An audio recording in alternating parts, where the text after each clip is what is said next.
ಏನ್ ಕೊಟ್ಟಿದ್ದಾರೆ, the length width and height. Okay, ಅಂದ್ರೆ 3 ಡೈಮೆನ್ಷನ್ಸ್ ಇದ್ರೆ, ಸೊ ಇದು ನಿಮ್ದು ಕ್ಯೂಬಾಯ್ಡ್ ಆಯ್ತು. ಓಕೆ, 3 ಡೈಮೆನ್ಷನ್ಸ್ ಇದ್ರೆ ಕ್ಯೂಬಾಯ್ಡ್ ಆಯ್ತು. ಲೆಂತ್ ಎಷ್ಟಂತ ಹೇಳ್ತಾ ಇದ್ದಾರೆ, given length is 4 metre, width is 3 metre, height is 3 meter. Okay, then the cost of painting for 1 square meter is ₹4. ಅಂದ್ರೆ 1 square meter ಗೆ ₹4 ಆದ್ರೆ, then the cost of painting the 4 walls. ಈಗ ಅರ್ಥ ಮಾಡ್ಕೊಳ್ಳಿ, ಬರೀ 4 walls ಮಾತ್ರ. ಅಂದ್ರೆ ನಿಮ್ಗೆ ಇಲ್ಲಿ ಏನ್ ಬೇಕು, ಫಸ್ಟ್ ಪೇಂಟ್ ಮಾಡೋದಕ್ಕಿಂತ ಮುಂಚೆ ನಿಮ್ಗೆ ಏರಿಯಾ ಬೇಕಲ್ವಾ, ನೀವು ಎಷ್ಟು ಏರಿಯಾ ಪೇಂಟ್ ಮಾಡ್ಬೇಕನ್ನೋದು, ರೈಟ್?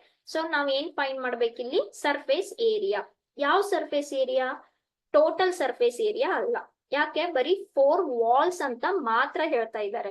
4 ವಾಲ್ಸ್ ಅಂದ್ರೆ ಏನಾಯ್ತು, ನಿಮ್ಗೆ ರೂಫ್ ಬರಲ್ಲ, ಗ್ರೌಂಡ್ ಬರಲ್ಲ, ಅಂದ್ರೆ ಲ್ಯಾಟ್ರಲ್ ಸರ್ಫೇಸ್ ಏರಿಯಾ ಮಾತ್ರ.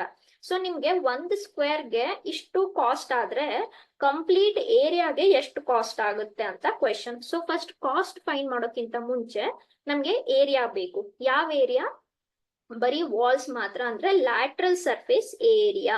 Okay, and what is the lateral surface area of a cuboid?